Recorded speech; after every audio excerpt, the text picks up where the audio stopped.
Et voilà qui va soulager certains travailleurs frontaliers, alors que l'Allemagne avait fermé ses frontières avec la France pour se protéger de l'épidémie le 16 mars dernier.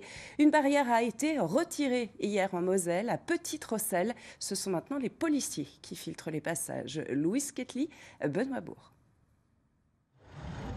Une bonne nouvelle pour les travailleurs transfrontaliers du bassin houiller de Lorraine. Fermée depuis 15 jours, la frontière franco-allemande à Petite-Rosselle est réouverte. Bonjour monsieur, dame, vous avez vos attestations? Oui. J'habite en France, donc je travaille à Felklingen dans une station-service. Et la seule frontière qui est ouverte, c'est ou Hubert ou ici. Ou alors naturellement Forbach, mais là ça me fait beaucoup trop loin.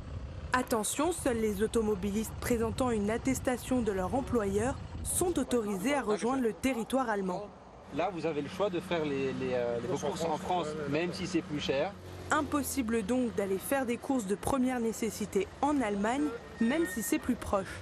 Les besoins alimentaires sont prévus effectivement dans les attestations dérogatoires de déplacement, mais s'agissant d'un passage frontière, la frontière étant fermée, même si effectivement elle est ouverte à la circulation, mais elle reste fermée à l'exception des besoins professionnels, donc des Français travaillant en Allemagne, des Allemands demeurant en France, travaillant en Allemagne.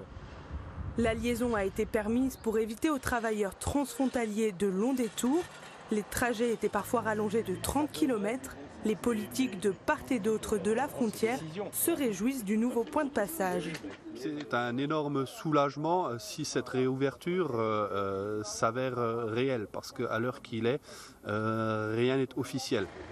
Depuis, le ministère de l'Intérieur allemand a officialisé la réouverture de la frontière de 5 h du matin à 21 h pour les travailleurs frontaliers et le transport de marchandises.